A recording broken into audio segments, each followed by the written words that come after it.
Bueno, apretada. todo. Claro, todo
Hola, buenas tardes, ¿me escuchan? Sí, hola, perfecto. Ah, bien. ¿Cómo les va? Bien. Hubo reducción, parece, de la lista. A ver. Voy a intentar compartir pantalla. Te veo a vos sola, Yelena, así que voy a interactuar con vos y tu cara. Ay, cuánta responsabilidad, pero espero no hacer nada. No, tranquila. Tranquila, tranquila. No hay problema. Ay, tengo que pedirle a Secretaría que me deje compartir pantalla. No sé quién está en Secretaría, esperemos un poquito. Y aparezco como Milena Ochoa, pero tendría que cambiar esto que tendría renombrar. Ahí está. Lisa. Bien, ahí está. Vamos a ver si... No.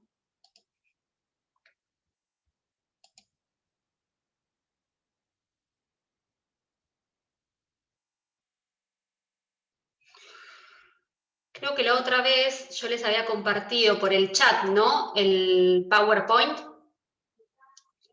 La última vez, Sí. ahí voy a tratar de hacerlo mientras Secretaría me deje compartir pantalla.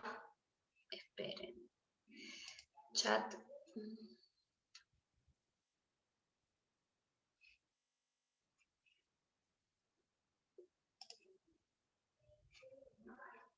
Acá. Porque encima me parece distinto acá que la otra vez. Archivo acá. A ver. Escritorio.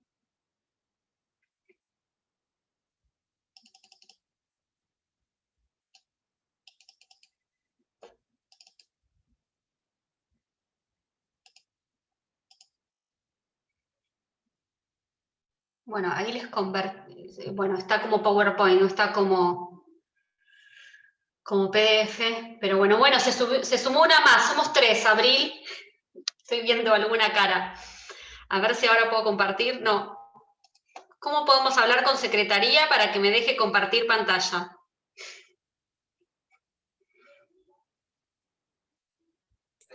Si querés, en el chat lo arrobo a este chico que supuestamente es el delegado del SED. ¿Te parece? Dale, gracias. Discúlpame, Gracias. ¿vos estás como operadora? No, por eso, porque no estoy, está como anfitrión Secretaría. Claro. Está bien. Pero por lo general cuando empiezan se salen ellos y me ponen como anfitrión a mí, pero Claro. por ahí está con otra cosa y no ha visto que me conecté.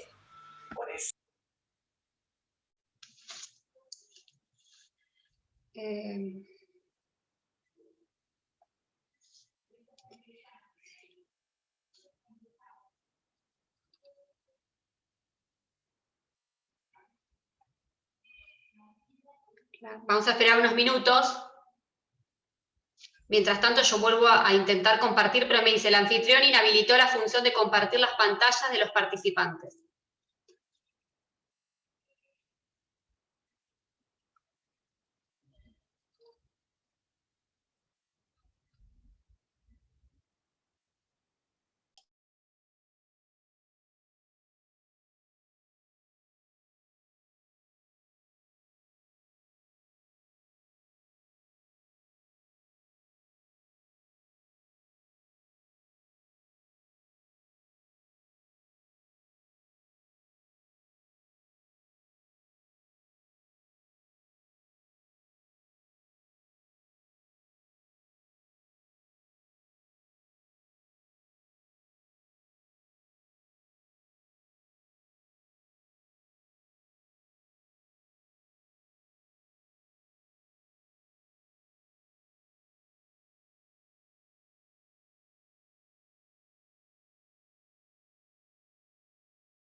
Ahí estoy escribiendo a Mariano.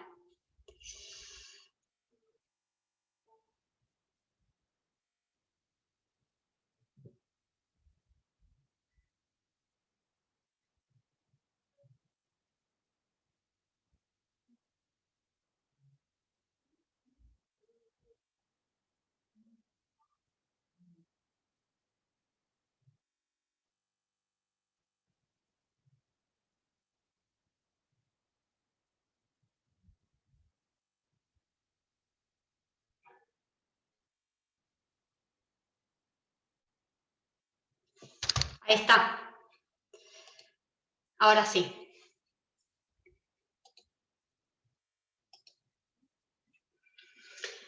Ahí vamos, ¿lo ven?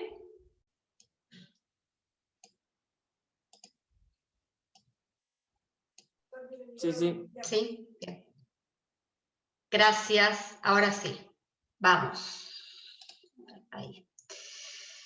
Bueno, ustedes ya vieron, ya empezaron con sus sesiones, ¿sí? Empezaron con la doctora Ledesma, empezaron a ver empezaron a ver sus sesiones, ¿sí?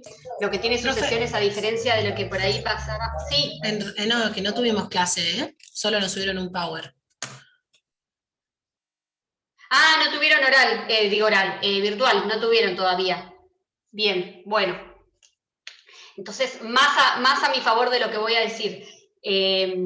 Lo que pasa a diferencia de familia, que por ahí son temas aislados, ¿sí? Que por ahí cada docente da diferentes temas y algunos no se vinculan, lo que tiene con sus sesiones es que cada bolilla va avanzando un poco más, ¿sí? Entonces por ahí suele pasar que, no sé, esta semana van a empezar a ver ya con la doctora Fernández todo lo que es sucesores, ¿sí?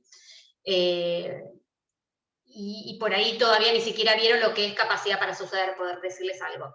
Entonces, lamentablemente van a tener que ir leyendo un poquito, ¿sí? O estar al tanto o hacer por ahí un review o algo de lo que vieron la clase pasada como para poder ubicarse en tema y espacio. Yo lo que voy a tratar de hacer, porque me imaginé, en realidad hoy a mí me tocaría hoy y mañana, sí, pero voy a empezar con lo que me toca mañana, que es todo lo que es capacidad para suceder. Y mañana ya vamos a ver lo que se puede suceder, cuál es el objeto de esas sucesiones, ¿sí? Uno cuando habla de suceder, ¿sí? En términos generales, es la transmisión de los derechos de una persona a otra.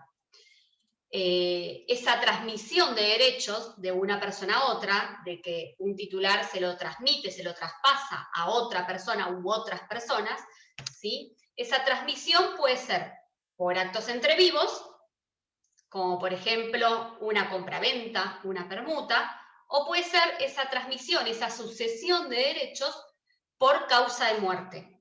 La sucesión por causa de muerte de derechos es lo que corresponde a esta materia que es sucesiones, que es lo que vemos por causa de muerte.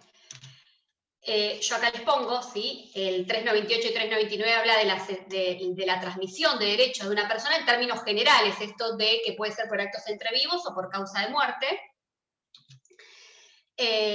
Transmisión de los derechos de una persona a otra. ¿Cómo puede ser esa transmisión? Esto que yo les decía recién, por actos entre vivos, como por ejemplo una donación, una permuta, una compraventa, o por causa de muerte, que es el que nos interesa ahora en este civil, que es lo tenemos en el libro quinto del Código de Nación, el Código Civil y Comercial.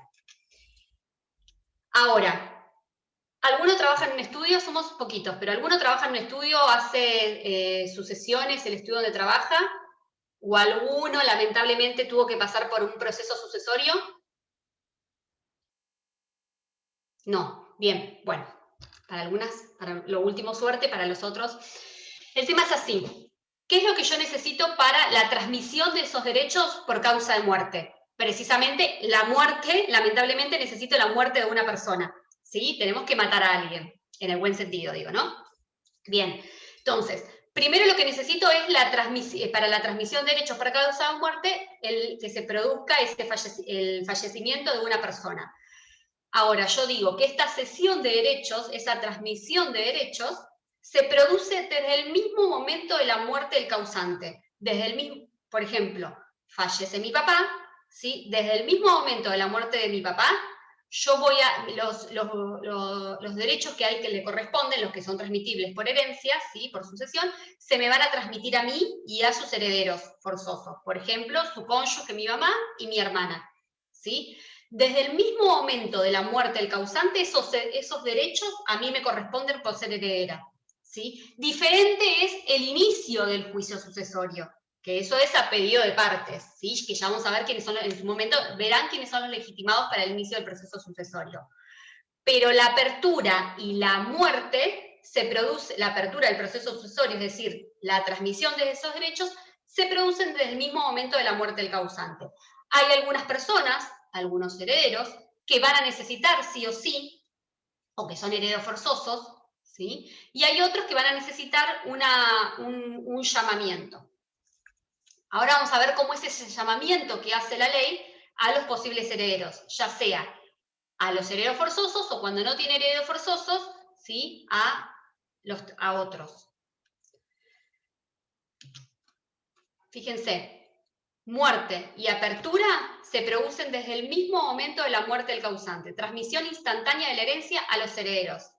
Ahora, lamentablemente, entre comillas, lamentablemente es, supongamos, fallece mi papá, su televisor lo voy a poder usar desde el mismo momento de su muerte. Ahora, si yo quiero, por ejemplo, vender la casa que me dejó, voy a necesitar una declaratoria de herederos que diga que yo soy heredera, ¿sí? Y ahí en su caso poder vender esa casa. Entonces, si bien se transmiten desde el mismo momento de la muerte del causante, voy a necesitar una sentencia, ¿sí? Una declaratoria de herederos que me diga que soy heredera. Aclarando, ¿cuáles son los hechos que producen la apertura de la sucesión? Yo recién les decía el hecho real, ¿sí? Que es la muerte. Esa muerte, ¿sí? Puede ser la muerte real, ¿sí? La que conocemos del 93, 94, 96 y 257 del Código Civil, o la muerte presuntiva, que voy a necesitar iniciar el proceso judicial, ¿sí? Que establezca la fecha presuntiva de muerte, ¿sí? Muerte presuntiva, lo que veían en la primera parte. ¿Qué es lo que voy a necesitar? Si ustedes van a ser abogados litigantes, ¿sí? En el ejercicio de la profesión, lo que yo voy a tener que pedirle a la persona que viene a mi oficina, ¿sí? Para el inicio de un proceso sucesorio es, primero, que me acredite el fallecimiento de la persona, ¿sí? La partida de defunción, que dice que esa persona falleció. Eso es lo primero que voy a necesitar para iniciar un proceso sucesorio. ¿Qué más voy a necesitar? Y se los voy a decir como por ahí a grandes rasgos, ya que no pudieron ver no tuvieron otras clases. Además de la partida de defunción, del acta de defunción, voy a necesitar que esa persona que venga acredite el vínculo con el muerto, ¿sí? ¿Por qué? Porque no cualquiera va a ser heredero. Entonces, ¿cómo acredito ese vínculo? Si es un hijo, ¿cómo lo acredito? Con el certificado de matrimonio, de nacimiento, ¿sí? Si es el cónyuge, con el certificado de matrimonio. Si es un pariente colateral hasta el 4º grado, voy a necesitar tantos certificados, ¿sí? Para acreditar el vínculo con ese muerto. En cambio, si yo tengo una muerte presuntiva, ¿sí? Por ejemplo, yo acá doy el ejemplo de Lara San Juan, lo que voy a necesitar es la sentencia judicial que declara la muerte presuntiva de esa persona, ¿sí? O sea, la sentencia judicial, la declaración judicial de muerte presunta. Fíjense, yo acá les vuelvo a poner apertura de la sucesión y apertura del juicio sucesorio, ¿sí? La apertura de la sucesión se da desde el mismo momento de la muerte del causante. Yo soy titular de los derechos que le correspondían, por ejemplo, a mi papá, desde el mismo momento de la muerte, de pleno derecho.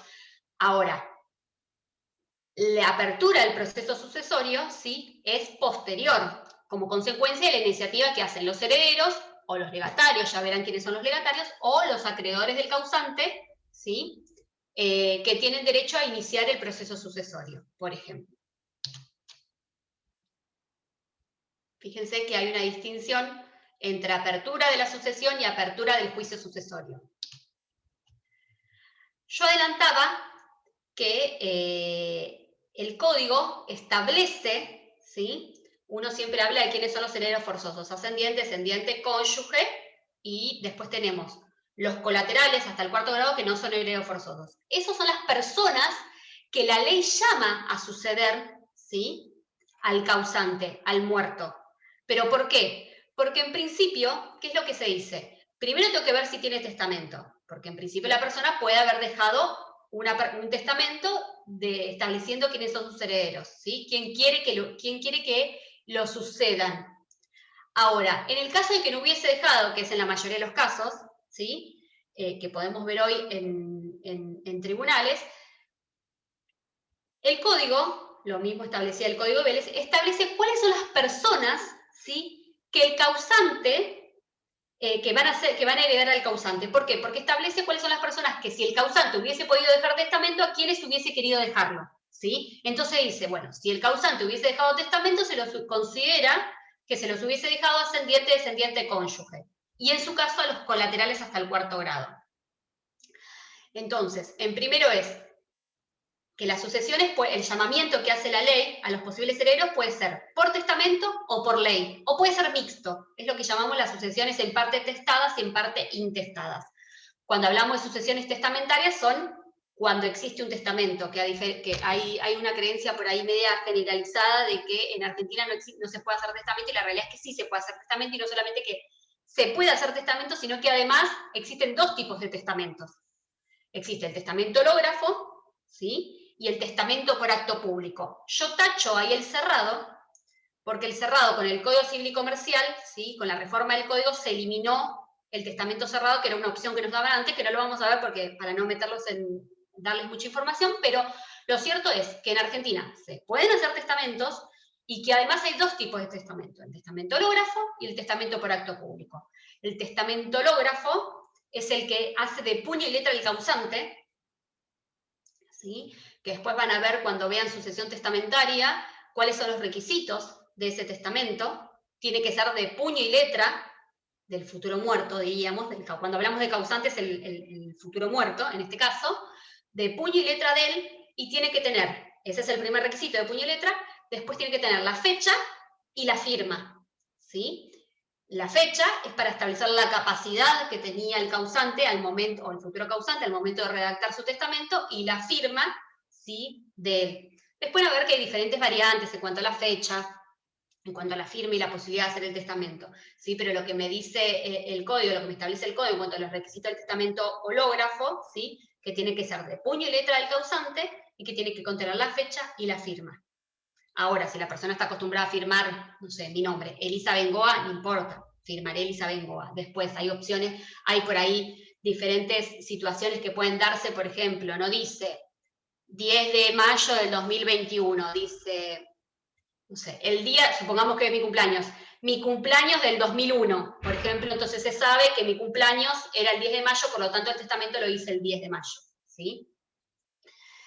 Entonces tenemos ese llamamiento que se hace a través de un testamento. Ustedes cuando vean el proceso sucesorio, yo creo, no sé si en los PowerPoint que les subieron ya está lo que es el proceso sucesorio, ustedes van a ver que en un proceso sucesorio, ¿sí? Para iniciar la sucesión yo adelanté que necesitaba la partida de función o el acta de función. A su vez tengo que acreditar el vínculo de las personas que inician el proceso sucesorio. Supongamos que es la cónyuge, presento el certificado de matrimonio. En una sucesión relativamente fácil, ¿sí? Yo voy a iniciar el proceso sucesorio, no necesariamente en el primer escrito de inicio voy a tener que denunciar los bienes que existen, los bienes que tenía esa persona, ¿sí? Simplemente puedo manifestar que se van a denunciar en su oportunidad, y de eso, ¿qué va a hacer el juez? Me va a dar la apertura del proceso sucesorio, ¿sí? Y me van a mandar a publicar los edictos, que ya calculo que ya en alguno de los Power deberían haberlo visto, ¿sí? Y a su vez me va a pedir que se libre un oficio al registro de testamentos, ¿sí? ¿Para qué? Para que me digan si esa persona que falleció dejó un testamento. Ahora, ojo, el testamento que me va a aparecer en el registro de testamentos es el testamento que la persona, ¿sí?, que el causante haya hecho por acto público. ¿Sí? ¿Qué significa? Que si hizo un testamento hológrafo, en ese oficio al registro de testamentos no me va a aparecer. Entonces, los testamentos por acto público, que es el que se hace con escribano, ¿sí?, se inscriben en el registro de testamentos. En cambio, el testamento hológrafo puede ser que lo haya guardado en un cajón de las medias, ¿sí? Pero tenemos las dos opciones. El causante puede hacer un llamamiento. El testamento puede ser por acto público o hológrafo. En el proceso judicial lo que se va a hacer para determinar si dejó un testamento es liberarse este oficio al registro de testamentos. Ahora, supongamos que no dejó testamentos, entonces, a falta de testamento, es la ley la que va a establecer cuáles son los miembros de la familia que van a llamar, que van a suceder a ese causante. ¿Qué me dice el código? Ascendientes, descendientes, cónyuges y colaterales al cuarto grado. ¿Y qué pasa? Si no tengo a estos, los bienes van al Estado. ¿Sí? Estos son el llamamiento que hace la ley a los posibles herederos cuando no ha dejado testamento. Después van a ver en la próxima clase, creo que empiezan a verlo con la doctora Fernández, es cuál es el porcentaje que le corresponde a cada uno de estos herederos forzosos. ¿Por qué? Porque los herederos forzosos, ascendiente, descendiente y cónyuge, si voy rápido me paran. La ley establece que a los herederos forzosos les corresponde una porción de la herencia de la cual no pueden ser privados, ¿sí? Entonces van a ver con la doctora Fernández que tanto ascendientes, descendientes y cónyuges tienen un porcentaje de la herencia, que se llama legítima, ¿sí? La porción legítima. Una porción de la herencia de la cual no pueden ser privados, salvo causas específicas establecidas en la ley, que si podemos llegamos hoy, por ejemplo, la causal de indignidad. Y además van a ver, en esta semana creo que empiezan a ver con la doctora Fernández, qué pasa, ¿sí? Porque decís, bueno, yo tengo herederos forzosos, ascendiente, descendiente y cónyuge, pero ¿van a ir todos a heredar esa persona? Por ejemplo, yo digo, inicio la sucesión de mi papá. ¿Va a ir mi mamá, mi hermana y los padres si estuviesen vivos? O en su caso los padres de mi papá van a ser excluidos, por ejemplo, por mi mamá, o sea, la cónyuge del muerto, y los hijos descendientes. Bueno, eso es lo que van a ver quienes excluyen y quienes concurren a suceder al causante. ¿Sí? Por lo general no, la cónyuge siempre concurre con ascendientes y con descendientes. ¿Sí? Pero los descendientes excluyen a los ascendientes. ¿Sí? ¿Qué quiere decir? Que si yo fallezco, mi hijo me va a heredar y va a excluir de mi sucesión a mi mamá, ¿sí? Mi descendiente excluye a mi ascendiente. ¿Me siguen? Sí, sí. Bien. Fíjense, 2279. ¿Quiénes? ¿Sí? ¿Quiénes pueden suceder al causante? ¿Quiénes van a ir a suceder? ¿Quiénes van a ir a esa sucesión? ¿Quiénes pueden suceder? ¿Quiénes tienen capacidad para suceder? Que esto es lo que entra en la bolilla, ¿sí? Los últimos puntos de la bolilla 1. Creo que es capacidad para suceder. ¿Quién puede suceder al causante? Puede suceder al causante tanto las personas físicas como jurídicas pueden heredar a ese muerto. Ahora, vamos a ver qué requisitos tiene que tener esa persona física o jurídica para poder suceder al causante. Y por lo tanto, ¿quiénes van a tener capacidad para suceder? Fíjense el 2279. Las personas humanas existentes al momento de su muerte son las primeras que van a... no las primeras, pero es el primer inciso del 2279. Las personas humanas, las personas físicas existentes al momento de la muerte del causante. ¿Sí? Fíjense la B. Las concebidas en ese momento que nazcan con vida. Ay, se me corre, voy a correr esto así me lo puedo. Que nazcan con vida. C. Las nacidas después de su muerte mediante las técnicas de reproducción humana asistida con los requisitos previstos en el 561. Fíjense que los primeros 3 incisos, A, B y C, se refiere a personas físicas. El inciso D se refiere a las personas jurídicas que tienen que existir también al momento de la muerte del causante. Dice, las personas jurídicas existentes al tiempo de su muerte y las fundaciones creadas por su testamento. Acá vamos a ver que hay una crítica que venía con el código viejo y que en la redacción de este código nuevo también sigue habiendo la crítica porque dice, las personas humanas existentes al momento de su muerte no habría mucho inconveniente. ¿Quiénes son personas? ¿Desde cuándo se considera persona a alguien? Desde la concepción en el seno materno. ¿Se acuerdan los primeros incisos del artículo? Ustedes deben haber estudiado Civil 1 con el código nuevo, obviamente. ¿Desde cuándo se es persona? Desde la concepción en el seno materno, ¿sí? Ahora, ustedes si se acuerdan de si nace con vida, si nace muerto, perdón, ¿sí? Se considera como que nunca hubiese existido, por lo tanto, si nunca existió, no es persona. Entonces, la crítica que se le hace acá es al inciso B que dice, las concebidas en ese momento que nazcan con vida. Y sí, dice la doctrina, porque si nace muerto se considera como que nunca hubiese existido, por lo tanto, no es persona para el código. ¿Me siguen? Ahora, las nacidas después de su muerte mediante las técnicas de reproducción humana asistida, con los requisitos previstos en el quinto 61, ¿se acuerdan del consentimiento y la posibilidad de que pueda en la implantación post-mortem? Ahora vamos a ir a analizar personas que pueden suceder, 2279. Vuelvo un segundo acá. Antes lo que se decía es que las personas que no nacían con vida eran incapaces para suceder.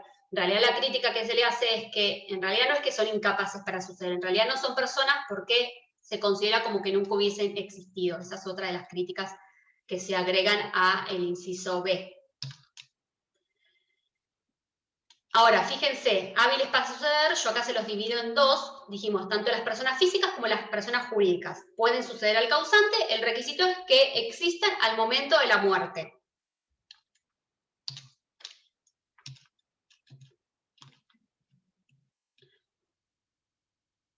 Obviamente cuando hablamos de personas jurídicas pueden ser fundaciones, sociedades, ¿sí?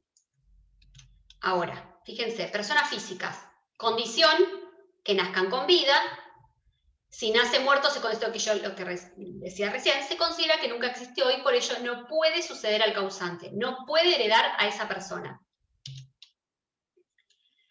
Acá yo les pongo lo que les decía recién, el comienzo de la existencia de la persona humana ocurre con la concepción, o sea que se es persona desde la concepción en el seno materno.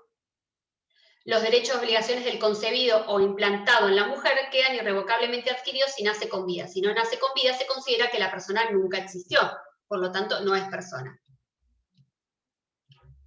El que no ha sido concebido al momento de la muerte del causante no existe y por ello no puede sucederle, salvo lo del inciso B, ¿sí? Inciso C, perdón. Personas jurídicas. También, que existan, la condición es que para heredar al causante, que existan al momento de la muerte del causante. ¿Cuál es la excepción?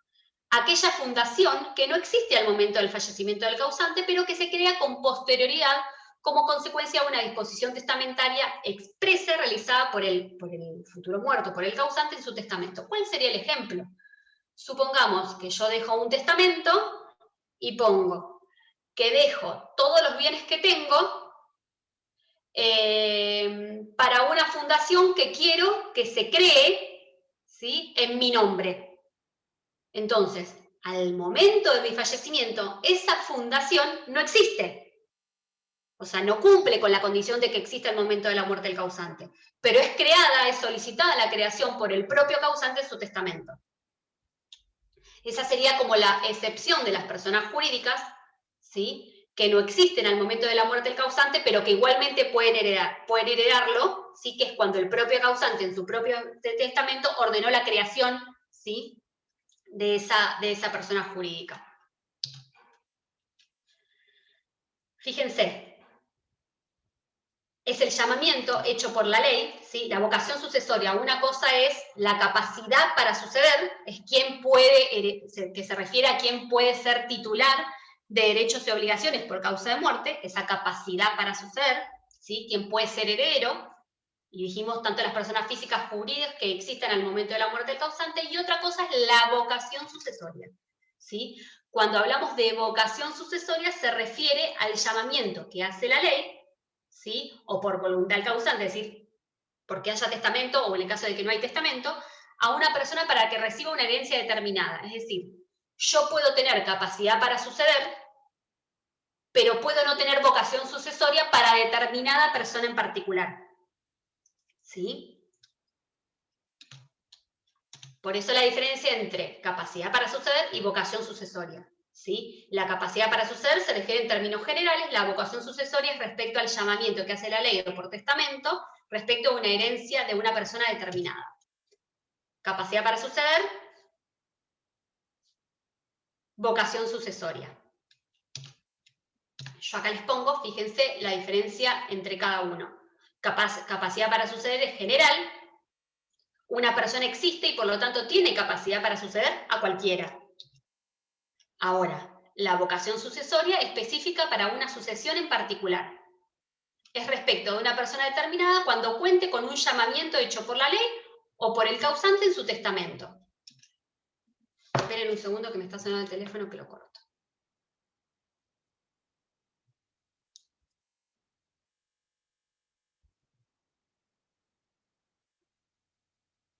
Bien, perdón, Nosotros dijimos que tenemos las fuentes de la vocación sucesoria, o sea, cómo puede ser ese llamamiento, esa vocación sucesoria. La voluntad del causante expresada en un testamento válido, sucesión testamentaria, y el llamamiento que hace la ley de determinados miembros de la familia del difunto. Esto es lo que decíamos. Como el causante no dejó testamento, el código en su redacción, Vélez en su redacción original, y el código nuevo también lo recepta, determina cuáles son las personas que van a suceder a ese causante, ¿sí? Porque considera que si hubiese podido dejar testamento se lo hubiese dejado a ellos. ¿Sí? ¿Quiénes son? Los herederos forzosos, ¿sí? Y tenemos después los colaterales. Heredero forzoso, tenemos ascendiente, ascendiente cónyuge.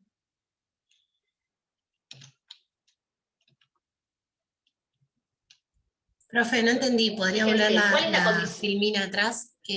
Porque la fuente, entonces, sí, la voluntad del causante expresada en un testamento válido, si no, esa o la otra, ay, perdón, me colgué, es verdad. Exacto, claro. No entendía lo esa que es la que querías decíamos decir. antes. Esa vocación... Perdona, Yelen, te corté, tenemos delay por eso. No, sí, está bien. Es que, digo, ¿cómo la ley supone y dice testamento válido? Pero claro, es porque estamos hablando de la diferencia entre las dos. No, me había quedado con otra filmina. Exacto. Exacto. Yo por eso ahí pongo, ¿cuáles son las dos fuentes de la vocación sucesoria? A esa persona para el llamamiento a esa sucesión determinada. Puede ser porque el causante dejó testamento o porque no dejó testamento y el código, la ley, establece a quiénes va a llamar, ¿sí? Entonces, cuando deja testamento hablamos de la sucesión testamentaria. Cuando no deja testamento ustedes van a ver por ahí carátulas en los juzgados de lo que se habla de sucesión ab intestato. Se suele caratular así. La sucesión ab intestato es el llamamiento que hace la ley a los posibles herederos cuando la persona no dejó testamento. Si no, les va a aparecer sucesión testamentaria. Ahora, dice, condición para que una persona pueda tener esa vocación sucesoria. Nosotros dijimos que tiene que existir al momento de la muerte del causante, salvo la excepción que decíamos de las personas jurídicas que no existen al momento de la muerte del causante, pero las que las crea el propio causante en su testamento. Ordena la creación, ¿sí? El llamamiento debe subsistir cuando la sucesión se abre. Por ejemplo, pudo haber un llamamiento testamentario anterior, pero que a la fecha del fallecimiento había sido revocado. Por ejemplo, esto es lo que tiene por ahí esta bolilla también, que involucra otras bolillas, y no quiero adelantarme para que no se hagan lío. Pero van a ver en sucesión testamentaria, ¿sí?, que yo puedo hacer tantos testamentos como se me ocurran, ¿sí? Ahora, el principio es que el testamento posterior revoca el anterior en las cláusulas que sean incompatibles, ¿sí? ¿Qué significa este principio, que por lo general este versito que siempre hacemos, el testamento posterior revoca el anterior, pero en las cláusulas que sean incompatibles? Supongamos que yo hoy me levanto y hago un testamento, supongamos que tengo varios bienes, y digo, la casa que tengo de fin de semana en Mar del Plata, se la dejo a mi hijo Juan. Mañana me levanto, hago otro testamento, supongamos que lo hago hológrafo, porque si lo hago por acto público me va a salir un Perú, iba a decir una mala palabra, pero un huevo en la mitad del otro, ¿sí? Entonces, supongamos que lo hago hológrafo. Exacto, claro, más o menos. Entonces, mañana me levanto y hago otro testamento, hológrafo, y pongo que la casa que tengo en Pinamar, ¿sí?, se la dejo a mi hija Daniela, supongamos. Fíjense que estoy haciendo 2 testamentos, ¿sí? Pero en realidad son cláusulas diferentes y se refiere a diferentes bienes. Por lo tanto, los 2 testamentos van a valer, ¿sí? Entonces, esto de que el principio de que el testamento posterior revoca al anterior, el que hice hoy no va a revocar en este caso al anterior porque estoy refiriéndome a bienes diferentes, ¿sí? A bienes distintos. Diferente hubiese sido que yo ayer hice un testamento que dice: mi casa de fin de semana en Mar del Plata se la dejo a mi hija Daniela. Y hoy hago un testamento y digo: mi casa de fin de semana de Mar del Plata se la dejo a mi hijo Juan. En realidad me refiero a bienes iguales, a los mismos bienes. Entonces, ahí sí es el testamento posterior, el último revoca al anterior. Perdió Daniela porque se lo dejó Juan, ¿sí? En las cláusulas que sean incompatibles, como esta cláusula es incompatible, vale el posterior, el último testamento que haga.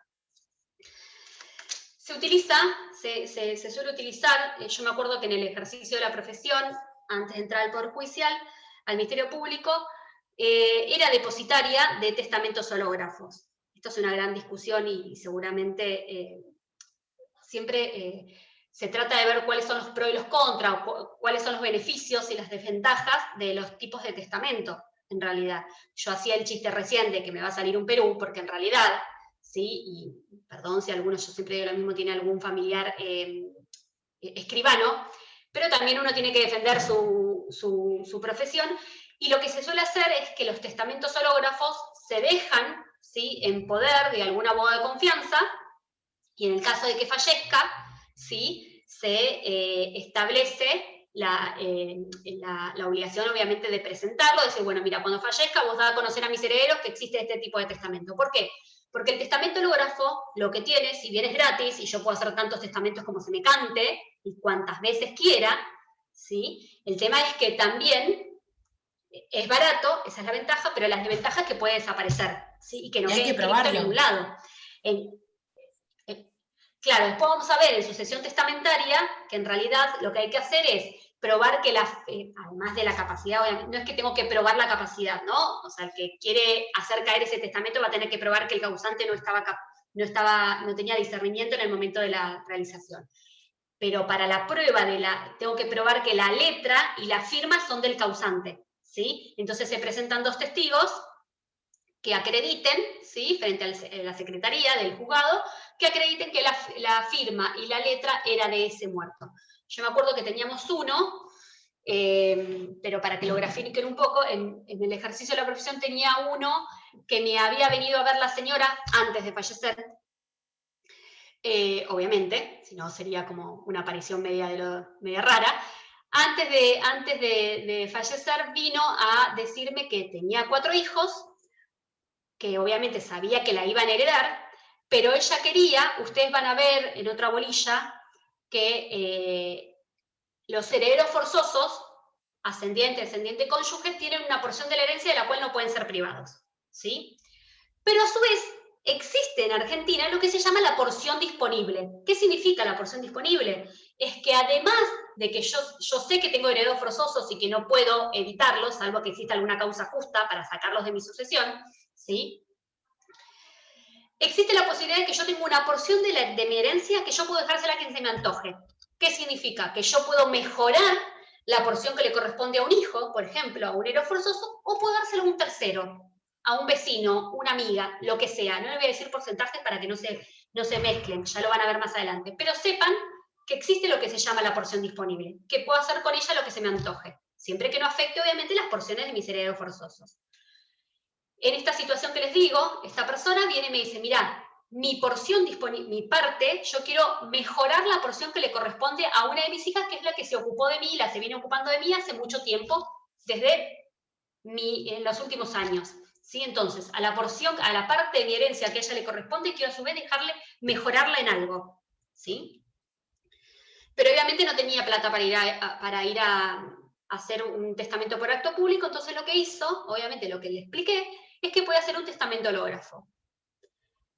Obviamente que a veces la gente recepciona solamente lo que quiere. La única condición, lo que yo le dije, es que que tenía que ser de su puño y letra, obviamente, la fecha y la firma. No necesita ninguna otra formalidad ni ningún término jurídico. Resulta que esa fue la consulta en su momento que me hizo.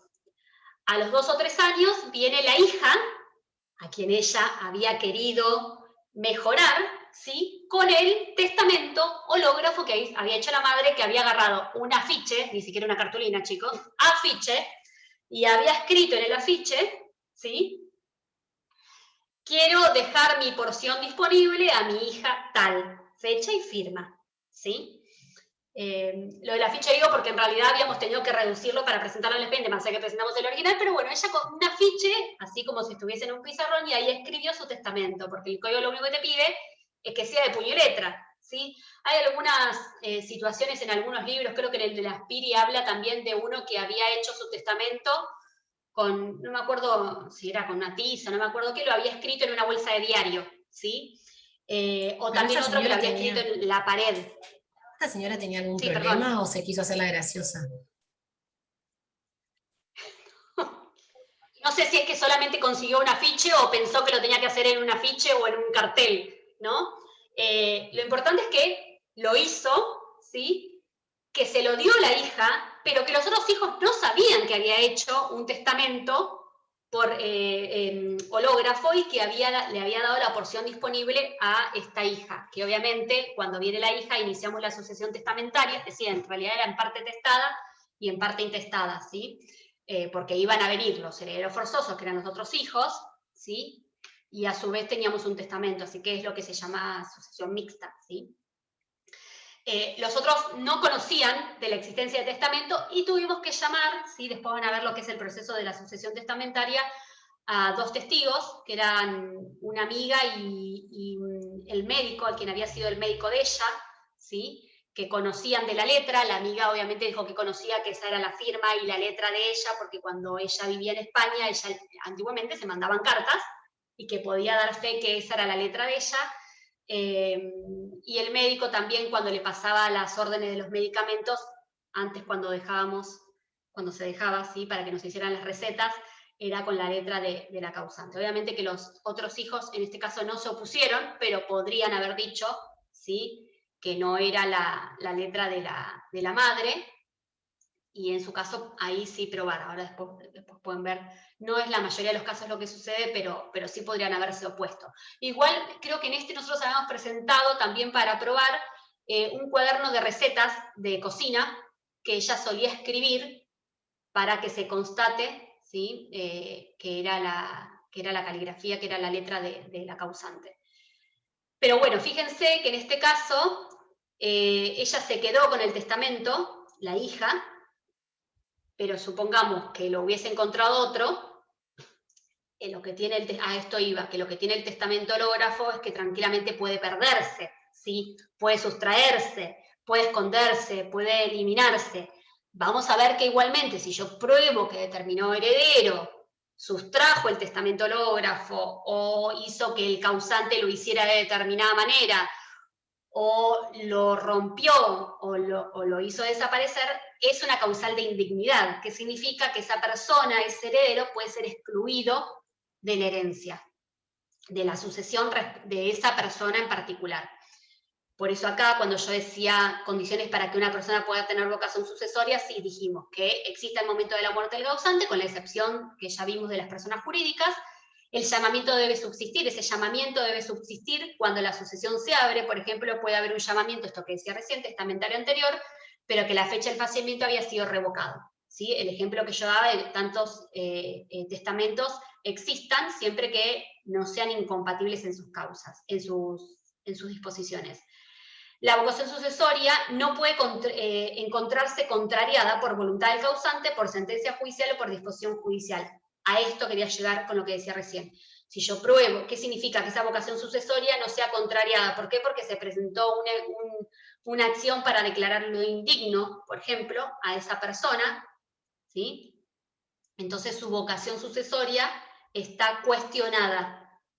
Por ejemplo, incurrió en alguna de las causales que están taxativamente enumeradas en el código, que me dicen cuáles son los motivos por los cuales una persona puede ser excluida de la vocación sucesoria. y por lo tanto no va a heredar a ese causante. Una de las cosas que quiero resaltar, que igual creo que en este Power está, es que el Código Civil y Comercial elimina las causales de desheredación. Por ahí las causales de indignidad no es en el común de la gente lo que conocemos, pero sí, esto que vemos por lo general en las telenovelas o en la tele, te voy a desheredar, ¿sí? Bueno, sepan que nadie nos puede desheredar, no existen más las causales de desheredación. ¿Qué era la desheredación? Era el propio causante, el propio futuro muerto, podía desheredar, podía excluirlo de la vocación sucesoria por adelantado a determinados herederos forzosos, ¿sí? A los no forzosos no, porque de última no lo hereda. Pero sí podía excluir a los herederos forzosos. La desheredación, el instituto de la desheredación desapareció con el Código Nuevo, pero ojo, porque si bien eliminan el instituto de la desheredación, en las causales de indignidad agregan varias causales que de alguna forma quedaban dentro de la desheredación. Así que no estamos tan exentos de no heredar, por decirlo de alguna forma. Lo que sí podemos quedar excluidos por estas causales, que las vamos a ver. Fíjense. Causales de exclusión de la vocación sucesoria. Fíjense todas estas opciones. No sé si tengo el código.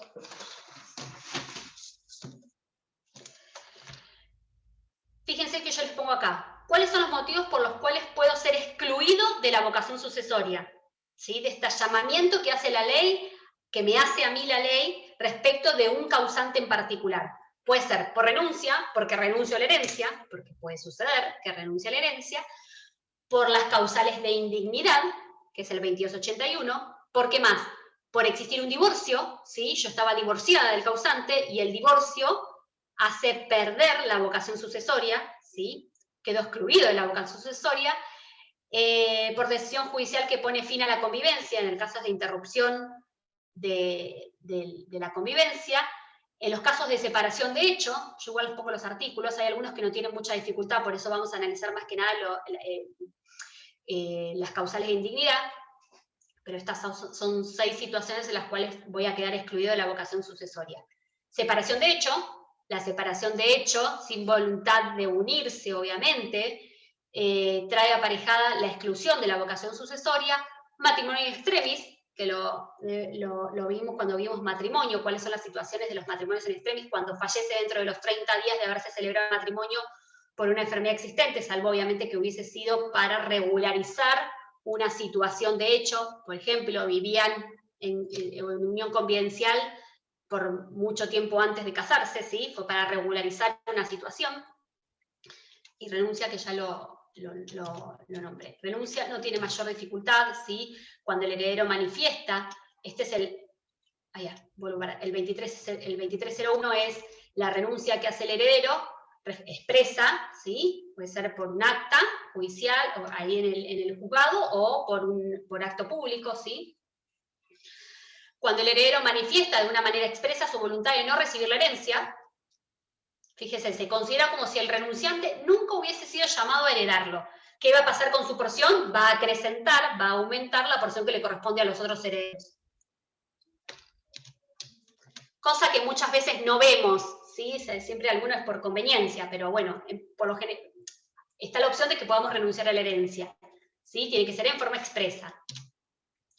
Matrimonio in extremis, que es el 2436, la sucesión del cónyuge no tiene lugar si el causante muere dentro de los 30 días de contraído el matrimonio a consecuencia de enfermedad existente en el momento de la celebración, conocida por el supérstite, por el que queda, ¿no? Excepto que el matrimonio sea precedido de una unión convivencial. Esta es la situación o el ejemplo que yo les daba. Bueno, nos casamos, murió antes de los 30 días de celebrar el matrimonio, pero en realidad estábamos en unión convivencial hace 15, ¿sí? Hace 3, hace 5.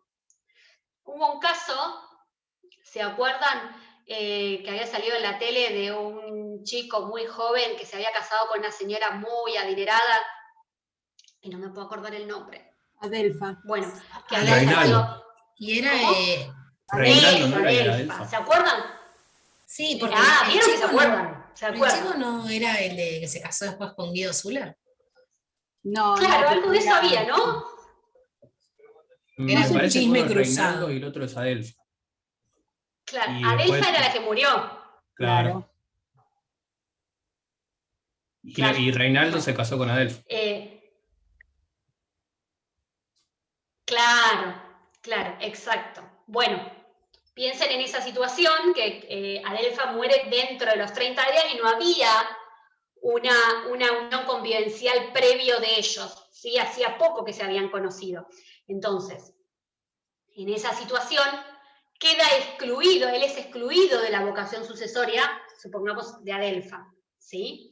Salvo que hubiesen venido viviendo hace muchos años atrás. No establece plazo igual, ojo, pero si hubiese sido para regularizar una situación de hecho, sí, claramente no va a perder la vocación sucesoria. Fíjense, se presume que ¿por qué? ¿Qué es lo que se quiere? ¿Cuál es el motivo por el cual pierde y es excluido de la vocación? Pierde la vocación sucesoria y es excluido de esa sucesión, de esa herencia, porque en realidad lo que se dice es que, o lo que se intenta es evitar la captación de la herencia. Se presume que se celebró el matrimonio solo con la intención de heredar, por lo que se ocasiona la exclusión del cónyuge supérstite. Salvo que este último haya ignorado la existencia de la enfermedad, porque puede pasar. Bueno, me casé, pero yo no sabía que estaba enfermo. Va a tener que probarlo, ¿sí? Ahí la carga de la prueba va para el cónyuge supérstite.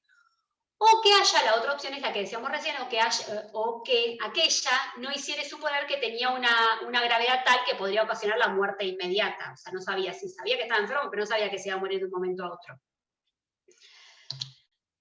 Salvo cuando existía, la excepción es esto, bueno, se murió de un momento a otro, sabía de la existencia de la enfermedad, pero vivimos viviendo hace un tiempo atrás. Esa sería la excepción, fíjense, 2 años. Eso igual, profe, es bastante polémico. O sea, podría casarse firmando un común consentimiento. Me parece que eso es como para proteger a los otros herederos.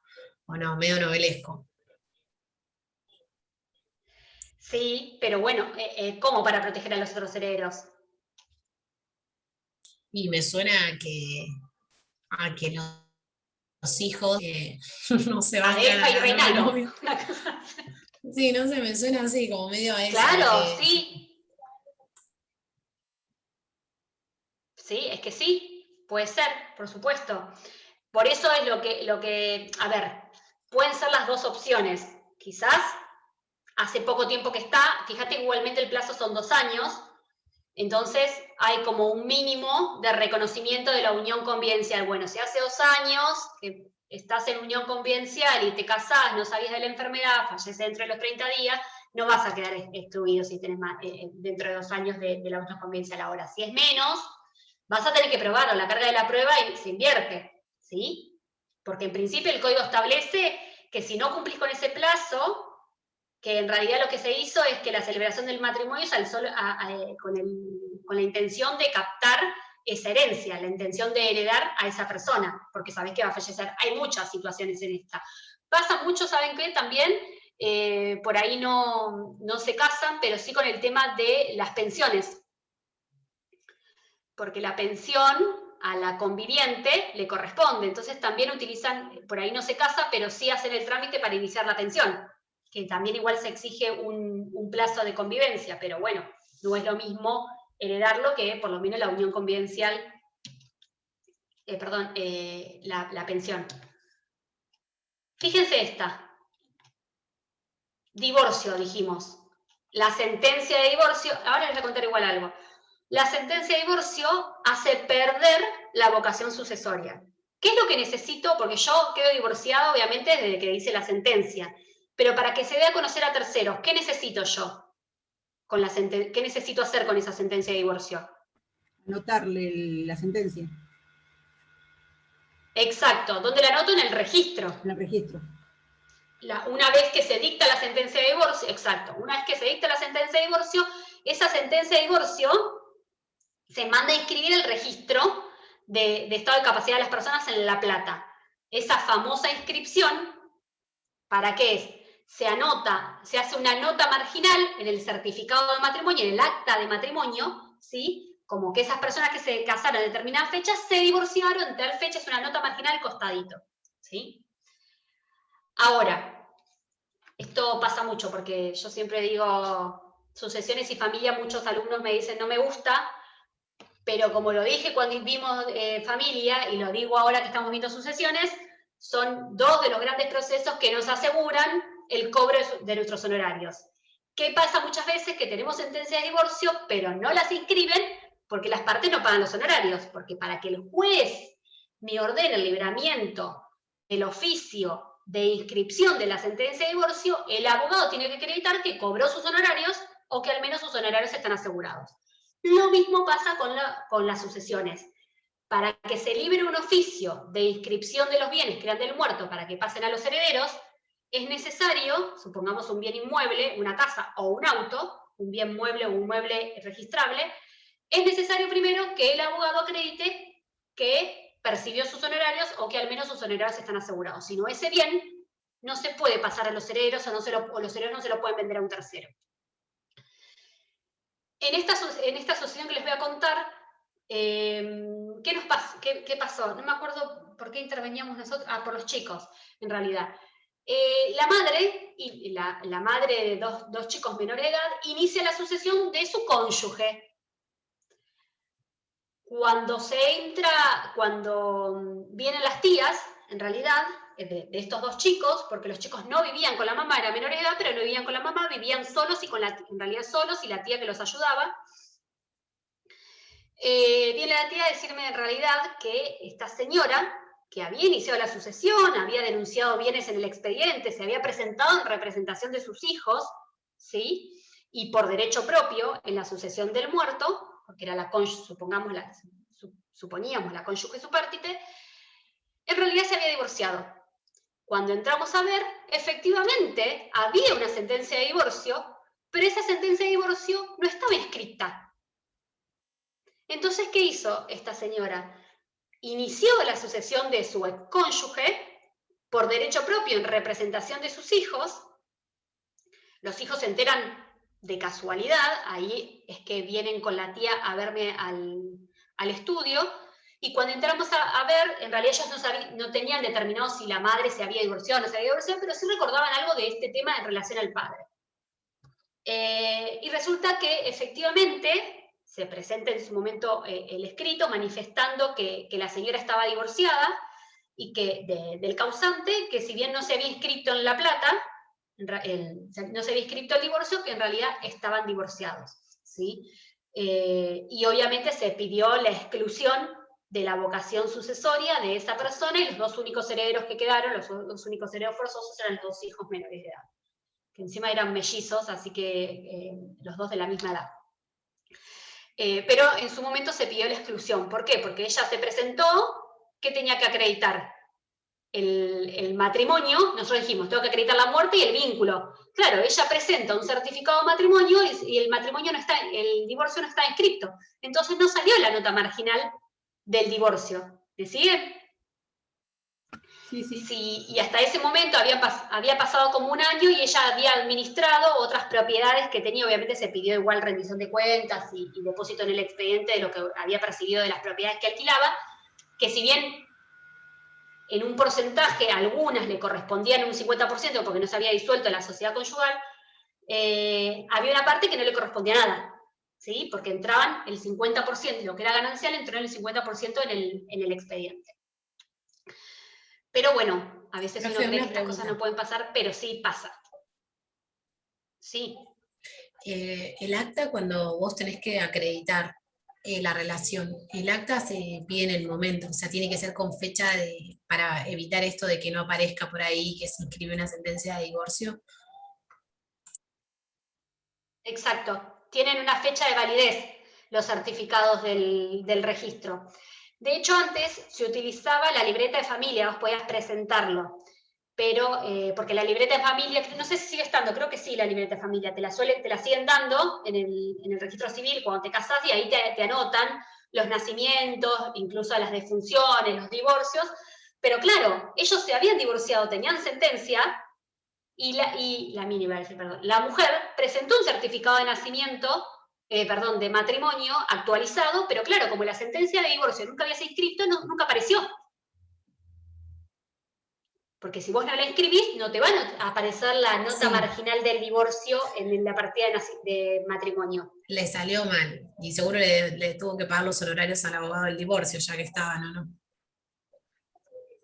No, y además, por eso yo siempre digo, les va a pasar si ustedes ejercen la profesión. Divorcios y sucesiones van a agarrar, divorcios fáciles, después cuando ven un divorcio, el que no quiere hacer familia y sucesiones. Pero sucesiones van a agarrar siempre. Porque además el que inicia el proceso sucesorio, el abogado, tiene, bueno, no importa, tiene más honorarios que el resto, ¿sí? Que cualquier abogado que venga posterior, porque se regula por etapas también. Entonces, divorcios y sucesiones vamos a hacer siempre. Me acuerdo que en esta sucesión que les digo, en realidad la abogada manifestó que ella no tenía conocimiento, yo no me acuerdo si no era la misma abogada que había participado en el divorcio, no me acuerdo. Pero cuando presentamos el escrito haciendo toda esta manifestación pidiendo la exclusión de la vocación sucesoria, porque se había declarado, había declaratorio herederos, además, la abogada manifestó obviamente que no tenía conocimiento de esta situación y obviamente dejó todo, ¿no? Hoy los chicos creo que ya son mayores de edad, porque en su momento tenían 16 años. Bueno, ¿qué dijimos también? Otro de los motivos que causa la exclusión de la vocación sucesoria, la separación de hecho, esta intención, o la falta de intención, mejor dicho, de seguir viviendo juntos, ¿sí? La separación de hechos sin voluntad de unirse, 2437, excluyen el derecho hereditario entre cónyuges, ¿sí? La separación de hecho. ¿Por qué muchas veces pasa? Porque, y más ahora, con los honorarios que regulan en un divorcio, que a veces la gente no tiene la posibilidad de iniciar un trámite de divorcio. Entonces, pero existe una separación de hecho, una falta de intención de vivir juntos. Entonces, eso causa la exclusión de la vocación sucesoria. No es posible pretender que se mantenga la vocación hereditaria invocando la culpa de la separación de hecho en el otro. Es decir, bueno, nos separamos porque él me dejó, o porque me abandonó, o por lo que sea. Por ahí esto, más allá de que hoy no hay causales de divorcio, en realidad tampoco podés imputarlo o invocarlo para no perder la vocación sucesoria el hecho de que se hayan separado por culpa del muerto, por ejemplo. Profe, una consulta, esto también Cualquiera debe fuera ser la causa. esto también de probar debe ser difícil, ¿o no? Porque por ahí puede decir el cónyuge subpartite que nada, que era un tiempo, que se iban a arreglar. ¿Cómo se prueba esto? Y en realidad, si no tenés otros herederos, a ver, uno piensa en la situación, si tengo solamente al cónyuge subpartite separado de hecho e inicia el proceso sucesorio, si no hay un tercero que se oponga, lo más probable es que lo pueda llegar a heredar, lamentablemente, ¿entiende? Ahora, si tenemos otros herederos, en realidad, quienes van a tener que probar que había separación de hecho, obviamente van a ser los otros, y va a tener que probar, el cónyuge subpartite separado de hecho va a tener que probar que no había, que vivían juntos, por ejemplo. Uno a esto, y siempre surge esta duda también, ¿saben en quiénes pienso? Y yo creo que siempre pongo, a ver, esta situación. Si ven acá, ellos, ¿se acuerdan esto? Patricia Sosa y él, que no me acuerdo nunca cómo se llama. Oscar Mediavilla, bueno, intenté. Bien, me encanta. Me encanta porque esas sí se la saben. Ellos se acuerdan que fueron uno de los primeros de que se habían separado, creo que no sé si ellos no se llegaron a divorciar igual. Ellos se separaron y después volvieron a estar juntos, pero viviendo en casas separadas, en realidad. Entonces, uno piensa en esta situación, no es de las mayorías, pero acá están separados de hecho, viven en casas separadas, ¿sí? Pero hay una intención de tenerse como marido y mujer. No sé ahora, ¿no? Pero me acuerdo cuando recién se separaron. Ellos ahora se están volvieron a como casar de de nuevo. novios. Sí, entonces se habían divorciado. Sí, ahora se iban a casar ahora, si no sé que ya se casaron, es muy raro, sí. Bueno, supongamos que no se hubiesen divorciado, ¿sí? Que era lo que pasaba en los primeros tiempos, cuando ellos estaban viviendo juntos, no, tenían intención de tenerse como marido y mujer, eran novios pero vivían en casas separadas, ¿sí? Entonces, en ese caso, Patricia Sosa o Oscar Mediavilla, ¿se hubiesen podido heredar entre ellos? el fundamento de la exclusión de la vocación sucesoria es que no hay intención de tenerse como marido y mujer, que hay una separación. La separación de hecho es cuando no hay intención de tenerse como marido y mujer y cesa la convivencia, ¿sí? Acá si bien había cesado la convivencia, en realidad había una intención de tenerse como marido y mujer porque continuaban siendo novios, ¿sí? Y de hecho estaban casados. Entonces, en ese caso, a mi entender, Patricia podría haberlo heredado en el caso Patricia o él a ella, si hubiesen fallecido, ¿sí? Uno u otro. Fíjense que a veces, quizás yo a veces trato de llevarlo con algunas cosas públicas para que pensemos, o sea, porque no es el no por el no mismo, por ahí pueden darse situaciones en las cuales el código no previó, ¿sí? Entonces, bueno, es cuestión también de nosotros, cuando nos toca ejercer la profesión, de plantear estas situaciones y bueno, listo, sí, no, porque vive en casas separadas, perdió la vocación sucesoria. Y no, si me da esta posibilidad, yo planteo la inconstitucionalidad y pido, si bien estaban separados, vivían en casas, no estaban separados, en realidad vivían en casas separadas, pero tenían intención de tenerse como marido y mujer. Otra de las situaciones que hemos dado, el 2437, es causa la exclusión de la vocación sucesoria, la decisión judicial de cualquier tipo que implique el cese de la convivencia excluye el derecho hereditario entre cónyuges, ¿sí? Resulta una causa que impide mantener la herencia a la cual el heredero había sido llamado por ley o por testamento. Puede ser decretada tanto respecto a un heredero como de un legatario. ¿Cuál es el fundamento? Es el reproche por determinadas conductas vinculadas de algún modo al causante. Alguna actitud, por acción o por omisión, ¿sí? que se le reprocharía al causante, ¿sí? O sea, que se le hizo al causante. Y que a juicio del legislador resultan disvariosas y vistas objetivamente representan agresiones o producen un menoscabo a la integridad, al honor, a la salud, a las afecciones, a la memoria del causante. Por este motivo, por este fundamento, ¿sí? es que tenemos la exclusión de la vocación del causante, de un causante determinado, ¿sí? Porque dijimos que cuando hablamos de vocación sucesoria nos referimos a una sucesión determinada. Yo puedo ser excluida, a ver, Reinaldo podría haber sido excluido de la vocación sucesoria de Adelfa, pero respecto de Adelfa, tenía capacidad para suceder a sus padres, por ejemplo. Uso general. Es indigno, ¿sí? Hablamos de indignidad. Perdón, una consulta. Indigno. Sí. Perdón. ¿Puedo hacer una consulta? Sí, te escucho. Sí, donde dice a la memoria del causante, ¿esto implica que, por ejemplo, se pudo haber injuriado la memoria del causante y el resto de los herederos pedir la causal de indignidad? Porque me refiero a la... Exacto. Ah, bien, perfecto. Bien, gracias. Sí. Ahora vamos a ver... No, por favor, Cristina. Ahora vamos a ver que las causales de indignidad, que es otra de las causales, la indignidad es otra causal de exclusión de la vocación sucesoria, vamos a ver que son algunas situaciones que se producen antes de la muerte del causante y otras situaciones, actos, ¿sí? Que son reprochables, obviamente, al heredero y que son posteriores a la muerte del causante y causan la exclusión de la vocación sucesoria. Ahora vamos a ver los diferentes supuestos. ¿Quién es indigno? ¿A quién voy a aclarar indigno? Quien no tiene mérito ni disposición para algo, es decir, que no tiene aptitud o no es merecedor de ello, en este caso de heredar al causante. Fíjense acá una definición de Ferrer, dice: la indignidad resuelve los derechos sucesorios de quien hubiera ofendido al causante mediante la comisión de los hechos descritos en la legislación, que vamos a ver ahora el artículo, previa petición de parte legitimada y con la consecuente pérdida de la vocación hereditaria respecto únicamente de la herencia de la persona ofendida, ¿sí? La declaración de indignidad, la acción de indignidad, no es de oficio por el juez o no es de la nada. Si nadie la pide, no va a ser declarado indigno, no va a ser excluido de la vocación sucesoria. Siempre es a pedido de parte. Esto yo lo tacho acá porque en el Código Viejo y alguna doctrina ha hablado de que el indigno es incapaz para suceder. En realidad el indigno no es incapaz para suceder. En realidad el indigno puede ser puede tener la capacidad para suceder, es persona física, existe al momento de la muerte del causante, pero lo que no tiene es vocación sucesoria respecto de esa persona determinada. Por lo tanto, tiene capacidad para suceder.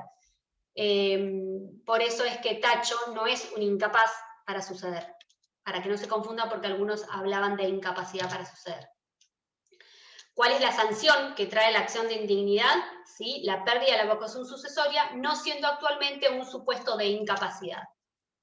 Código Civil y Comercial, en cuanto a la incapacidad, introduce modificaciones a la redacción de las causales vigentes de indignidad sucesoria para adaptarse a las denominaciones de los delitos del Código Penal. Trae algunas modificaciones en cuanto a la redacción, a la terminología. Incorpora un último inciso vinculado a las causales de revocación de las donaciones que antes no estaba. Deroga el régimen de desheredación, esto es lo que yo les decía hoy. Se quita parcialmente autonomía personal al futuro causante para poder privar de la legítima a los herederos forzosos. ¿Qué quiere decir? Que esto, el último puntito que pongo, el último tilde, se refiere a que le saco la posibilidad al causante de que pueda a través de un testamento o de un acto público desheredar a alguien por las causales. Ya no existe más la desheredación. Fíjense, estas son todas características, lo que yo les pongo acá, de lo que es la indignidad. No se aplica de oficio, lo que dije recién, porque es una sanción, porque como es una sanción, solo puede ser demandada por el legitimado. Por eso nadie puede ser considerado indigno si no media acción de interesado y sentencia condenatoria. Las causales son taxativas, que significa que son las expresamente establecidas en el código, aunque el código no establezca unas que a nuestro parecer no resulten peores a las fijadas, no puedo aplicarlas por analogía y extender a otros supuestos no numerados en el código. No se trata de una incapacidad, esto es un resumen de lo que todo dije recién, ¿no? Sino de una causa que contraría la voluntad sucesoria, impidiendo que el heredero retenga la herencia. No es incapaz porque el indigno recibe la herencia, puede mantenerla mientras nadie demande y no haya sentencia, y aún en el caso que haya demanda, puede suceder que el causante lo haya perdonado. Vamos a ver cómo es el perdón del ofendido, cómo puede el causante, por algún acto que haya sido anterior a su muerte, que haya tenido conocimiento, perdonarlo para que esa persona, que si bien incurrió en alguna causal de indignidad, haya sido perdonado por el causante y aún así pueda heredarlo, no pierda la vocación sucesoria. Entonces puede suceder que el causante lo haya perdonado o bien haya tenido la posesión de la herencia, lo que se llama la purga de la indignidad, por más de 3 años, ya que la misma se purga e impide que la indignidad se decrete. ¿Qué quiere decir? Que durante el plazo de 3 años ningún heredero pidió nada, tenía conocimiento, y que probablemente que tenían conocimiento de la situación, no pidió nada, entonces la indignidad se purga. Sería como convalidarla. El último punto. Exacto.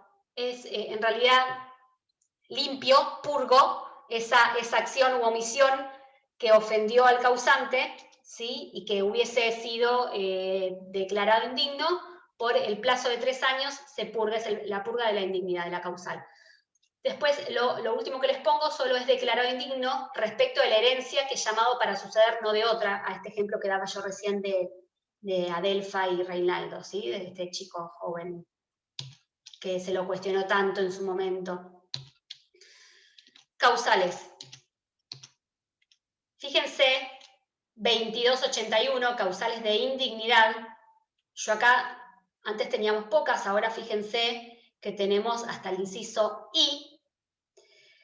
Ahora lo vamos a analizar cada uno, si no llegamos, obviamente seguimos mañana, porque la clase mañana es cortita. Quiero ver, 4:21, nos quedan 10 horas. Hoy me matan 10 horas. 10 minutos, quiero decir. Fíjense que tengo hasta el inciso I, y en el último apartado, ¿sí? En el último párrafo, dice: en todos los supuestos enunciados, basta la prueba de que el indigno le es imputable el hecho lesivo, sin necesidad de condena penal. ¿Qué significa? Que vamos a ver que algunos de estos incisos se refieren a delitos penales y no se exige para declaración de indignidad, para que esa persona pueda ser excluida de la vocación sucesoria, que tenga una condena penal. ¿Sí? Esto lo aclaro siempre, si bien aparece abajo del todo, lo aclaro porque aplica a todos los incisos que se refieren a delitos penales. Fíjense, primer inciso, dice: ¿quién puede ser declarado indigno?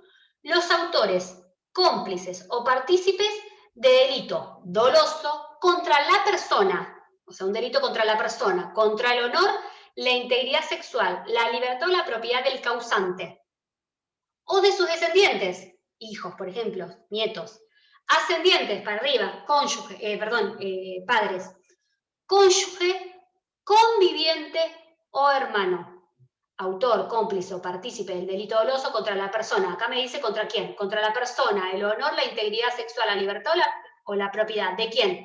Del causante, descendientes, ascendientes, cónyuge, conviviente, hermanos. ¿Sí? Esta causa de indignidad no se cubre por la extinción de la acción penal ni por la pena. ¿Sí? Por eso es esto, no importa que pase en lo penal, no es necesaria la condena en el juicio penal. Y se amplía a otros delitos y víctimas porque en realidad esto, con lo que pasaba con el Código Viejo, sí que no preveía a los convivientes y no preveía los delitos contra la integridad sexual. ¿Sí? Fíjense cómo acá, a lo que yo decía antes cuando daba todas las modificaciones respecto a la indignidad con el Código Nuevo, se adapta a los delitos del Código Penal. Jurisprudencia relacionada, es otro de los casos tan conocidos, ¿sí? El de La Plata, el de Barreda.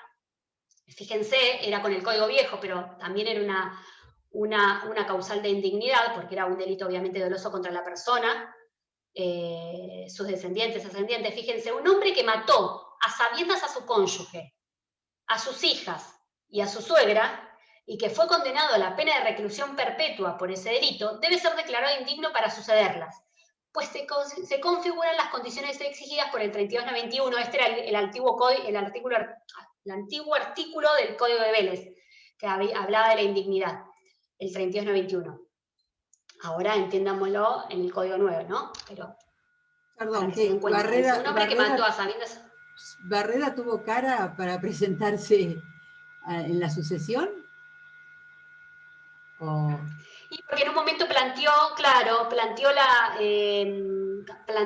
la sucesión, en realidad, y lo que, fíjense, lo que dice en la exclusión de la herencia, porque se habrán presentado no me acuerdo si las chicas eran jóvenes, eran menores de edad en ese momento, se habrán presentado colaterales a heredarlas, y pidieron obviamente, fíjate, la exclusión de la vocación sucesoria de Barreda, sí. Pero Barreda tuvo cara para matarlas, y imagínate que no iba a tener cara para... Aparte, Barreda estudió abogacía en la cárcel, claro, sí, además. Sí, bueno, pero con más razón, debería saber que estaba excluido por indignidad. Sí. Gracias. Tal cual. No, por favor. Segundo inciso, B. Los que hayan... Esta es la que yo llamo causal residual. Todo lo que no puede entrar en las otras causales lo puedo meter acá, en esta causal. Siempre, obviamente, que pruebe que haya ofendido gravemente la memoria del causante. Esto es lo que me preguntaba Cristina hoy. Los que hayan maltratado gravemente al causante u ofendido gravemente su memoria. Supongamos, no me acuerdo qué famoso era, pero se había planteado en un famoso, me acuerdo cuando Real estaba en Intrusos, que un familiar, no me acuerdo si era el hijo, después de fallecido el padre, había contado en realidad que el papá, que este famoso, era homosexual. Y en realidad para la familia había ofendido gravemente la memoria del causante, y en su momento habían pedido la exclusión de la vocación sucesoria. ¿Sí? Esto para que sea una idea, hace mucho tiempo igual, hará más de 10 años. Pero ahora con Maradona también hay unas cosas así. Puede ser. ¿Qué comentan ahora? Esta no me la sé, Ayelen. Decime para la pongo en el próximo Power. Se comentan tantas cosas, pero hay muchos problemas. Muchos problemas. Ahí vas a sacar mucho para Power, hay mucha data. Es genial la sucesión. Yo siempre decía, pasó por tanta... Yo estoy en el Ministerio Público, en la asesoría de menores con Silvia. Entonces, hablando con Silvia, cuando recién estaban discutiendo la competencia de la sucesión de Maradona, decía, bueno, fue por tantos juzgados, podría caer en Mar del Plata porque tiene bienes y aunque sea nos enteramos de todo. Pero porque fue a Tigre, después no sé si fue al Federal, después terminó ahora radicándose en La Plata, si no me equivoco, la sucesión, y había cosas, pero increíbles. Esa sucesión es lo mejor que puede pasar, pero porque no se va a terminar nunca, en realidad. Yo siempre digo, en las sucesiones, en los divorcios se ven las peores miserias de la gente. Y he visto discusiones hasta por tenedores y cuchillos de tramontina, así, a esta altura les digo. Así que, cuando hay algo, siempre hay para discutir. Entonces, esta causa, la B, la que digo yo, ¿por qué digo residual? Porque en realidad dependerá en cada situación particular, cada contexto, cada costumbre familiar, qué puede ser considerado como una ofensa grave para la memoria del difunto, ¿sí? Supuesto, fíjense, el heredero ha inferido un maltrato grave de palabra o hechos que menoscaben la dignidad, perdón, sería. Este maltrato puede materializarse por acciones u omisiones. Fíjense, yo acá les pongo, fíjense esta.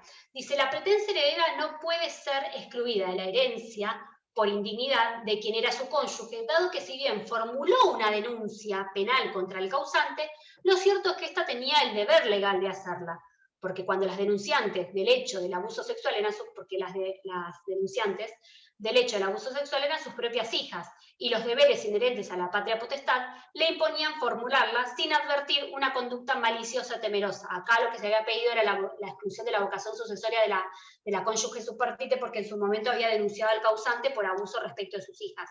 ¿Sí? Entonces lo que acá dice que en realidad ella lo debió hacer porque estaban a su cargo. Bueno, ahí habla de patria potestad, responsabilidad parental en los términos de hoy, ¿no? 2017, fíjense que el Código Penal, las cuestiones, algunos... B, C, D, ¿vamos? ¿O me comí uno? C, no, está bien, D. Los que omiten, fíjense acá, los que omiten la denuncia de la muerte dolosa del causante dentro de un mes de ocurrido, excepto que antes de ese término, la justicia procede en razón de la denuncia o de oficio. Esta causa de indignidad no alcanza a las personas incapaces, o sea, a estas personas que voy a nombrar ahora no se les exige la denuncia de la muerte dolosa del causante. Dice, esta causa de indignidad no alcanza a las personas incapaces, ni con capacidad restringida, ni a los descendientes, ni a los ascendientes, ni cónyuge y hermanos del homicida o de su cómplice. ¿Sí? ¿Qué es lo que se requiere? Que sea dentro de un mes de ocurrida la muerte. ¿Cuál es la excepción? Que antes de ese tiempo la justicia proceda en razón del oficio o por alguna denuncia de otra persona. ¿Cuáles son las personas que están exceptuadas de denunciar? Las personas incapaces? Acá se los nombro, los 5 estos. Los ascendientes, descendientes, cónyuge o hermanos del homicida o de su cómplice. ¿Sí? Están exceptuados de denunciar esa muerte dolosa del causante, del difunto, a quien en este caso vamos a heredar. Los parientes o el cónyuge que no hayan suministrado al causante los alimentos debidos. Esta es una opción. O no lo hayan recogido en establecimiento adecuado si no podían valerse por sí mismos. Son 2, fíjense que son 2. Esta fue la causal que fue renovada por el Código porque aparte estaba diferente y en su momento había un bis agregado al Código Viejo. Pero son 2 situaciones distintas. Los que no le hayan suministrado alimentos debidos, ¿sí?, al causante, o no lo hayan puesto en un lugar, ¿sí?, en un establecimiento adecuado cuando no podía valerse por sí mismo. Recoge todos los supuestos es que por discapacidad o disminución de sus capacidades físicas o mentales la persona no pudo valerse por sí misma. Pensemos por ahí en un hijo que se fue a vivir afuera y dejó a la madre acá, y la madre no tenía a nadie y la pusieron, no sé, quedó sola y ahora viene a heredarla, ¿sí?, después de 20 años, supongamos. Fíjense que yo acá, para ejemplificar situaciones, les pongo jurisprudencia relacionada, no para que vayan a buscar el fallo, sino para que piensen situaciones, ¿sí?, ejemplificadoras de este inciso. Fíjense, jurisprudencia relacionada al padre del causante no debe ser declarado indigno, esto respecto a los alimentos del hijo. El padre del causante no debe ser declarado indigno de suceder a su hijo por haber incumplido su deber alimentario de este, si no se advierte que tal incumplimiento fuera doloso y voluntario, pues se debió a las dificultades laborales padecidas por el progenitor luego de su separación conyugal, al accidente sufrido con posterioridad y su consiguiente insuficiencia patrimonial máxima cuando hubo una reconciliación posterior entre padre e hijo. Fíjense acá, ¿sí? Si bien el tipo no le había prestado alimentos, acá dice, bueno, esto fue lo que pasó. Entonces no puede ser excluido de la vocación sucesoria. Se va a analizar cada situación en particular. Por eso dependerá de la parte de presentar las pruebas correspondientes para que el otro pueda ser excluido de la vocación sucesoria. Fíjense otro. Es improcedente el recurso de apelación deducido por el progenitor del causante contra la sentencia que lo declaró indigno. Acá fue declarado indigno y el progenitor interpuso un recurso de apelación. Dice, es improcedente el recurso que interpuso como consecuencia del incumplimiento de los deberes alimentarios inherentes a la patria potestad.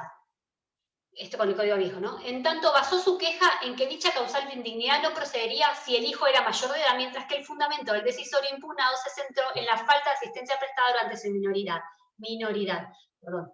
Lo que decía esto es que en realidad el hijo era mayor de edad y entonces el fundamento para excluirlo de la vocación sucesoria en realidad, incluso durante la minoridad no había prestado alimentos. Por eso, fíjense que vuelvo atrás por esto, porque dice, los parientes o el cónyuge que no haya suministrado al causante los alimentos debidos. ¿Se acuerdan que las fuentes de la obligación alimentaria eran 3? Los alimentos podían surgir por el matrimonio, por los alimentos que debían los padres a los hijos menor de edad y los alimentos que se deben entre parientes, ¿sí? Cualquier pariente del cónyuge que no haya suministrado alimentos en cualquiera de las 3 fuentes. Y el otro dice, corresponde declarar al hijo de la causante indigno de suceder en virtud del 3295. Pues se encuentra acreditado el estado de demencia senil y económicamente penoso de su progenitora y el abandono por parte de aquel. En el caso, el sucesor se encontraba distanciado de su familia por más de 20 años, quien guardó una actitud indolente, distante y desinteresada, privando a su madre no solo de asistencia material, sino también de contención y afecto. Ojo con este. Muchas veces no lo hacemos, no lo decimos y se terminan peleando vos ahora. Pasaron tanto tiempo y no te ocupaste de tu mamá o tu papá y ahora venís a heredarlo. Pasa. Pero queda en nosotros, abogados, plantear y darle a conocer a la gente que existe la posibilidad de declararlo indigno en la sucesión. F. Fíjense esta es otra situación en cuanto a la asistencia. El padre extramatrimonial que no haya reconocido voluntariamente al causante durante su menor edad. El reconocimiento durante la menor edad, no lo reconoció durante su menor edad voluntariamente, ¿sí? Puede ser declarado indigno. Deberá probarse la falta de reconocimiento voluntario, capaz que no tuvo conocimiento de la existencia de ese hijo. O que fue forzado judicialmente, o que la inscripción de la afiliación es resultado de una orden judicial, o el reconocimiento se formula en la mayor edad del hijo. Si hubo posesión de Estado durante la menor edad, no se configuraría la causal. A ver, no lo reconocí, pero hubo una posesión de Estado, entonces en ese caso no configura la causal de exclusión de la vocación sucesoria. Fíjense el fallo que les traigo acá, dice, no puede hablarse de conducta ilícita por falta de reconocimiento del hijo extramatrimonial si la persona cuya paternidad finalmente se ha acreditado ignoraba que había tenido un hijo, por lo cual es fundamental la prueba acerca del conocimiento de la paternidad con anterioridad a la interposición de la demanda, y en su caso, cuando ello tuvo lugar para la evaluación y cuantificación del daño dado que éste tiene que tener una relación de causalidad con la conducta ilícita atribuida, ¿sí? No tenía conocimiento de la existencia de este hijo. G. El padre o la madre del causante que haya sido privado de la responsabilidad parental. ¿Se acuerdan que teníamos causas específicas que establecían la privación de la responsabilidad parental? Y se acuerdan que cuando vimos privación de la responsabilidad parental, dijimos que una de las consecuencias, una de las causales de la privación de la responsabilidad parental, traía como consecuencia la pérdida de la vocación sucesoria de ese papá respecto de ese hijo, que ese papá no iba a poder heredarlo. Entonces, acá, ahora que vemos sucesiones, vemos que la privación de la responsabilidad parental trae consigo, trae aparejada la pérdida de la vocación sucesoria de ese padre, madre, ¿no? Obviamente. Las causales de privación de la responsabilidad parental son las enunciadas en el artículo 700 y 700 bis, ¿sí? ¿Se acuerdan? Acuérdense que el 700 bis agrega todo lo de los delitos contra la integridad sexual, ¿sí? La condena penal firme produce de pleno derecho, ¿sí? En las causas penales. cuando yo tengo una condena penal de las previstas en el 700 bis, la condena penal trae automáticamente aparejada la privación de la responsabilidad parental y, por lo tanto, la pérdida de la vocación sucesoria. La rehabilitación importa dejar sin efecto las consecuencias de la privación y, por lo tanto, no resulta obstáculo al llamamiento hereditario. ¿Se acuerdan que había posibilidades de rehabilitar, ¿sí?, de readquirir, por decirlo de alguna forma, la responsabilidad parental? Si yo readquiero, me rehabilito y vuelvo a obtener la responsabilidad parental respecto de mis hijos o de mi hijo, ¿sí?, nuevamente adquiero la vocación sucesoria y por lo tanto voy a poder ser llamado a la sucesión, en su caso, ojalá que no, a la sucesión de mi hijo. H. Nos quedan 2 incisos. Los que hayan inducido, ya termino, chicos, son y 38, ¿por qué no me avisan? Los que hayan inducido o coartado la voluntad del causante para que otorgue testamento. Vamos a dejarlo para mañana el inciso H y el inciso I, ¿sí? Porque plantea varias situaciones donde se los puede declarar indigno. Esto lo adelantaba cuando hablábamos de testamentos, pero acá fíjense que se refiere a hechos que se producen con posterioridad, que pueden producirse algunos con posterioridad a la muerte del causante. Por ejemplo, ocultar el testamento. No los entretengo más, no me había dado cuenta que eran y 38. Mañana seguimos, ¿sí?, con esto. Perdón, me colgué. Gracias, profe. Dije 10 minutos y ninguno me avisó. Gracias, hasta Gracias, luego. profe. Hasta mañana. Chao, Chao, chicos. Hasta luego. Gracias.